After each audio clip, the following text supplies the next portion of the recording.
natatimingan ko according to my senses. Tamang-tama daw yung timing nito. Sino yan? And I think this is... Last time. Hi, Doc! Hi, Ate Lee! Good morning! Hello! Good morning, Kuya! Ayan. Hey, good morning po. Doc, pasok. Kuya, kasama ko si Dr. Fresco. Have a seat, Hi, sir. Dr. Fresco, Kuya Pendon. Infectious doctor siya, Kuya. Pero hindi na ako infectious. Naggamot na ako. Okay. Hindi, doctor naman sabi ko. Nagkatondo Huwag kasi kayo siya. lalapit yan, ma-infeksyon kayo. Marami infeksyon dala. Nag-meet na lang kami sa Quezon Avenue kasi ang Ay, traffic. opo, Dito si tayo, Doc. Doc. Dito tayo, Doc.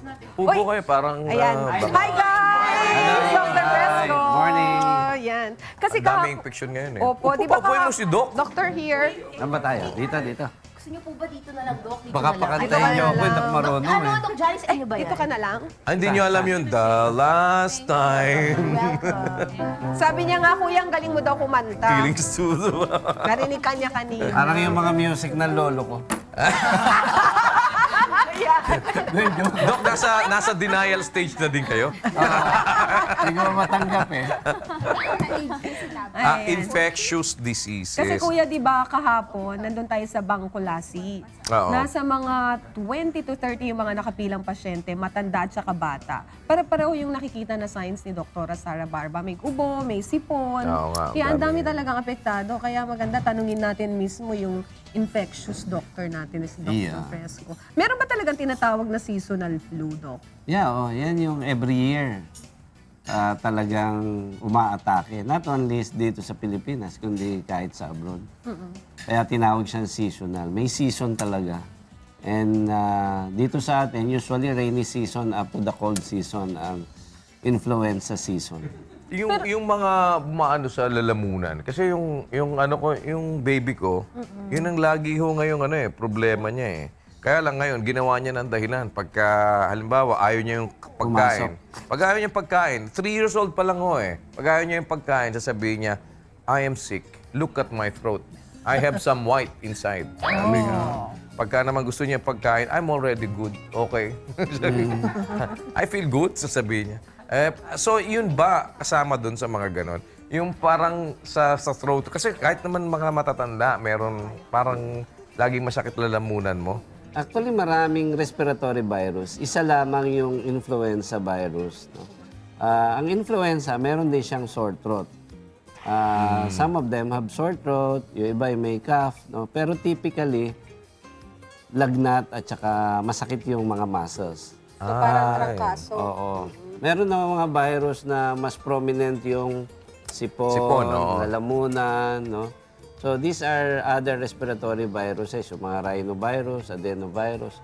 But of course, other bacterial infection can cause the sore throat. But most of the time, yung mga season na ganito, ano ho talaga yung mga, mga... Respiratory viruses. Puro mga ganyan. Sipon, Oo. sore throat, pharyngitis na and yung systemic, yung influenza. No? How do you avoid that? Kasi alam naman natin, umiikot yung yung ibang mga may asthma nga, alam na nila pagka magpapalit ng panahon dahil medyo may alarma na sa kanila, umaatake na. Actually, if we talk about trangkaso, may bakuna. So, every year, dapat lang... Effective ba yun? Yung, ang tawag doon? Flu vaccine? Yeah, it's effective. Yan yung mas effective na paraan para ma-prevent. But hindi siya 100%. No? So, ano yun? Introduce mo kagad mga mga buwan ng... Usually before the rainy season or the cold season. Kasi it takes about at least 2 weeks bago tumalab yung vaccine. No? So, kaya nga kung maobserbahan nyo, medyo namumura yung vaccine pag yung patapos na yung cold season. Pero before the rainy season, medyo mahal pa. Olin. Okay. Kuya, kasi yung mga nakita nga natin doon, nasa 2 to 3 weeks na meron silang mga ubo o sipon. Yun ba mga kailangan na dapat ika-alarma? Na dapat talaga magpa-check up na sila? Kasi yung iba naman, walang lagnat, Dok. So, hindi nila pinapansin. Pero ubo ng ubo at saka may sipon yung bata. Actually, mukhang hindi yun yung typical na influenza kung walang lagnat. Ito yung mga viral cause na, yung rhinitis na ang cause virus. Pero kapag tumagal ng mga 2 weeks, more than 2 weeks, mag-isip ka na ng baka may bacterial infection. So, dapat yun, nagpapacheck up na. Pero yung first week na walang lagnat, up to the second week na balik-balik yung sipon, medyo pwede pang home treatment lang. Mga fluids, no? Bed rest, tapos yung mga decongestant, yung mga ordinary decongestant. So pag nawawala naman, okay na yung mga home remedy. Oo, okay naman yun. Pero pag may fever, that's when we need to consult the doctor. Yes, at kung tumagal ng more than 2 weeks, at saka kung may associated symptoms like hirap huminga, humina ng kumain, dehydrated, yun dapat ang Dok, merong napansin si Doktora doon na may mga bata na may kulani na, ganon. Meron na siyang, ano sabi niya, parang may napansin siya na may mga kulani na, naglo-lose yung weight, ang papayat na nila. Tapos meron pa nga siya nakitang bata, medyo malaki yung tiyan din. Actually, isa sa differential diagnosis na cough na hindi matanggal-tanggal. So, medyo mababawasan na yung suspecha mo na virus lang ito. Kasi dapat virus, sandali lang eh. At the most, siguro mga 2 weeks. Pero pag nag-persist yung ubo, tapos may kulani, may weight loss, mag-isip ka na. Baka naman primary complex o tuberculosis ng, sa bata. Yan ang ano doon. So iba yun, Dok. Iba naman yun, no? Pero almost the same signs and symptoms at first, tapos medyo mag-iiba lang pagka medyo nagtatagal kasi na. naging persistent na eh. So, mag-iisip ka na ng iba doon. At sometimes, pag nagkaroon ng ibang infeksyon, nape-flare up yung mga dating infeksyon sa baga o yung primary complex. Okay. Dating hindi nararamdaman ng bata, pag nagkaroon siya ng ibang infeksyon, humina yung resistensya, doon magiging active yung tinatawag naming latent or inactive tuberculosis. Ayun. Yun yung mas nakakatakot nun, Dok. Di ba yung weather natin ngayon, napakalamig naman talaga. Kanina lang nasa labas ako, Oo, lamig-lamig lamig talagang. nga, oo. Yun isang pwedeng mag-cause ng flu. Aside from that, kasi di ba parang mas matindi, kaninang umaga lang nakita namin talagang very foggy ba tawag doon? Very foggy along EDSA. Yung ba isa rin pwedeng dahilan kung bakit nagkakaroon ng sakit yung maraming tao? Actually, pag nagkaroon ng lamig, chills yung tao, bumababa yung resistance. Pero kanina nga napag-usapan natin, bakit yung mga balikbayan galing naman sa malamig na lugar? Oo nga. Bakit pagdating ng Maynila, nagkakasakit? Kasi nung ako'y nagja-jogging pa sa Roas Boulevard, Anong tawag yun, Dok? sabi nila masarap daw mag-jogging kasi may pag. Paano magkakaroon ng pag sa Roas Boulevard? So, ang suspecha ko, yung smog. Smog yun smog. At pagdating ng cold season, dito sa buong Metro Manila, I think kahit tanghalin tapat dahil malamig, the smog is at the lower part nung Metro Manila. So, suspecha ko lang yun, ha? Pero so, di ba, Doctor, yung smog, yan yung may pollution, di ba? Oo, sari-sari na yun. Na yun yung pwedeng mag-cause din ng mga sakit, no? Like Yes, flu. Actually, it's not siguro magiging prone ka sa sakit. Dahil hindi na maganda yung content nung hinihininga mo. So magiging prone ka na sa infection. Okay. Tok, yung may kinalaman din ba yung mga pollens pagka gantong season? Oo, Kasi parang feeling ko mas maraming ganun eh. Actually, yun naman tawag doon, seasonal allergic rhinitis. Okay. Yung iba naman, seasonal asthma na allergy talaga doon. And usually, ang pollen nag-start October eh. So, ako meron akong ganun. Pagdating ng pollen season, medyo on and off na rin yung aking sipon. Pero yun, nawawala nga lang. Dok, meron kasi mga nag-self-medicate na tinatawag, lalong-lalo na pagka medyo matagal na. Iba ba ang treatment recommendation nyo sa virus tsaka sa mga bacterial infections? Oo. How is it different, Dok? Pag bacterial infection, siyempre, antibiotic yun. Ang viral infection, depende. No? So, katulad ng influenza, generally, basta healthy ka, hindi ka naman magkakakomplikasyon.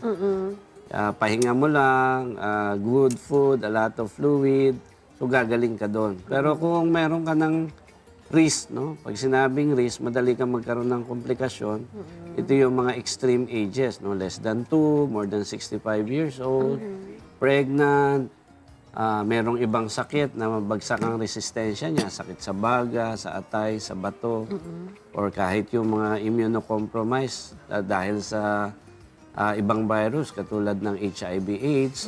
So, yan, binibigyan na yan ng antiviral. Pero most patient, hindi yan binibigyan ng antiviral drugs. Kasi Uy, Doc. ano yan? Sorry to interrupt pero kasi gusto ko nang samantalahin itong pagkakataon na ito. Baka pwede namang i-examine mo yung katawan ko. Kasi parang... parang kasi Teka. Sinisipon ka eh. Ay, Bakit? sorry. Sinisipon ka lang eh. Ay, ganun ba? Naramdaman ko nga may sipon ka Kasi eh. do, kagabi, Oh. akala ko pagod lang yung boses ko kasi maghapon akong nagkaraoke ng AGs. Tapos nagka-sore throat ako, tapos parang bumibigat yung ilong ko. There's some clogginess, congestion over there like traffic in EDSA, di ba? Ano bang ano to? Pwedeng ordinary viral rhinitis lang yan. Kaya lang, na-intriga ako doon, kumanta ka ng kumanta eh. Oo, May kinalaman nag-AG ba siya eh. yun? Oo. Yung sore throat pwede, kasi napuwersa yung ano. Pero yung sipon, Congestion. iba na yan. Iba na to. Oo. Pero kakaiba siya kahit may sipon, nakakakanta siya ng AGs ha. Oo, di ba? Hindi ngongo. Hindi naman. Ngayon medyo. Tapos, Dok, katanungan ko lang. Kasi today, I cannot function properly like my old self, Hindi pa Gusto yan, ko ha? lang, Hindi pa. Kaya pala napansin ko, parang tahimik siya kanina. Yes. Sabi ko, nandyan ba si Kikay? Ang dami na nagtitext, Ate Oo, Lynn. sabi ko, parang hindi yata siya Nabawasan nagsasalita. tayo Kala ko sweldo mo. absent. Ito, Andiyan Dok, ka pala. oo, nakakahawa ba ito? Kasi medyo nagpapaka-anti-social mode ako ngayon. Hindi ba talaga baby girl? Oo, sorry. Ba talaga yung vibes natin? Nakakahawa ba ito? Oo, kung viral respiratory infection yan, Dapat pala layo na ako Correct. ngayon. Pero pag mga viral rhinitis, mild lang yan. Mild lang Wag to. lang yung mga trangkasong nilalagnat ka, masakit ang buong katawan mo. Dok, yung form of transmission, yung paghahawa, kailangan kausap siya ng face-to-face? O kahit yung Ayan mga na. hinawakan niya, itong in-offer niyang pagkain sa atin, yung mga ganyan, parang nakakatakot kainin na yun to eh. Dahil ayoko magkasipon. Dapat ba naka-face Oo, mask? dapat yata kasi Actually. nag-o-offer ka Talaga? ng food. Binahing-bahingan niya yan. Kaya nga, bago niya in-offer sa amin. Pero kanina ka pa nandito, so most probably, nandiyan na, Kasi naman, naka-float na yung virus. Sabi niya. nila, hindi daw ako pwede mag-absent. Oo, ganyan talaga pag in demand. ano. Dahil you have to work Yes, I have to work. Actually, tail pag off. transmission, usually yung respiratory virus, droplet yan, ibig sabihin, within 3 Mga feet. ganito dapat kalayo. Within 3 feet. No? Layo-layo na tayo. Oo, yan. Galit-galit Pag muna. more than 3 feet, less mag-aaral yung ka. transmission. Oo. At saka yung sinasabi niya, hawak-hawak, pwede Yan. yun. Bawal, Yan, bawal. Katulad yan, tapos Yan, ihawak tapos mo. Ang hirap pala maging Dito. kasama Tapos tayo na may nag-handshake gantong pa tayo sakit. kanina. Yan, oo. Naku, Shake. May question daw si Will. Yes, sir. Question, Doc. How will you know if something is viral and bacterial? Di ba kasi sa viral, antibiotics will not work. Yeah. So, how will you know by the nature of, kung alimbawa, respiratory, like is it in the color of the phlegm or paano yun, Doc? Actually, majority pa rin viral. Merong mga clinical signs kung bacterial. No? Halimbawa, ni-entertain mo, respiratory pharyngitis. No? So, kapag may nanana doon, so less likely, hindi viral yon, no? Bacterial yun. Tapos yung phlegm na sinasabi mo na yellowish, dati sinasabi ng mga researcher na kapag yellow-green or yellowish, most probably bacterial yon. Actually, depende kung how long yung sipon mo o yung ubo mo, no? Kasi pwedeng sa umpisa, a few days after, mag-yellowish yan, lalo na kung mahina ka uminom ng tubig. So, sticky and yellow. Yes, no? oo, Parang mas concentrated Yes, yung phlegm. yung para bang it's harder to expel. Prelo. Pero if yung sipon or ubo mo is more than 2 weeks, tapos nag-yellow-green, so you have to entertain the possibility of bacterial I see. infection. So viral, mas mabilis mawala. Parang it has its own course. Oo. Bacterial, unless you treat it, then it will continue to go on. Oo. And yun ang nagiging possible na maging pneumonia. Yung complication, pneumonia, sinusitis, infection sa tenga. Well, dami natin tanong pero talagang may pupuntahan pa si Doc. Nahila ko ko lang siya dun sa may kanto. Thank you so much, Doc. No? Salamat Okay. sa pagbisita mo sa amin at ang dami naming natutunan. Hindi mo na ako makikipag-holding hands sa'yo. Kasi Oo baka nga, meron na tayong virus Kinamayan na. ako nito eh. Thank you, pero pwede ka nilang mabisita saan, Doc? In case na ako. Ako'y may clinic sa Fatima University Okay. Hospital, sa Caritas Family Clinic. May government practice ako sa Gat Andres Bonifacio Memorial Medical Center. Iyon. Thank you. Thank you so much, Dr. Yapi. Yapendon kasi fresco Yapendon. Thank you, Dr. Yap. Walang anuman. Opo, si Kong. Kong, nandun nga pala ako sa Bagong Bayan last week. Merong mga nagpapatanong, samahan ng mga mangingisda. Oh, anong gusto nila? Kasi nakita nila, di ba si Kong, di ba, tumakbo siya para doon sa mga coconut planters natin. Yes. Gusto nila makipag-meeting sa'yo kasi gusto rin nilang ilaban mo sila dahil doon sa place na pinangingisdaan nila, meron yatang structure na itatayo kung saan hindi sila natanong, hindi sila na-consult, gagawin na yung structure, so mawawala na sila ng place na Naku. pangingisdaan. So parang gusto nila idulog sa'yo para matulungan mo sila para makipaglaban doon sa mga grupo nga na yun na magtatayo doon. Pwede, pero ang tanong, baka huli rin. Baka huli na. Oo, kung tinatayo na eh. Oo. Kailangan Anyway, pwedeng kausapin. Kailan ka daw pwedeng puntahan? Sabi ni Tony Mabini. Eh, basta Yan. dito, any day from after GMK. After GMK. O yan. Okay. Oo. Thank you, Doc. Oh, meron ka rin tatanong? Nagkita na kami in the past. Sabi ko na nga ba, pamilyar ang mukha niya. Siya yung nagsusulong ng anti-monopoly bill. Yes, Di ba? antitrust. And I remember na FOI. pinuntahan ka namin because we are against certain medical bill. Yes. Yung Physicians Act na ganun din, merong monopoly in the practice or in the practice of the medical profession. Ayan. So after GMK, pwede mo siyang kausapin. Kung Doc. Pero wala you're ako- from Quezon, di ba? Opo, Quezon pero province. wala po akong sa ngayon sa Kongreso. Sa ngayon.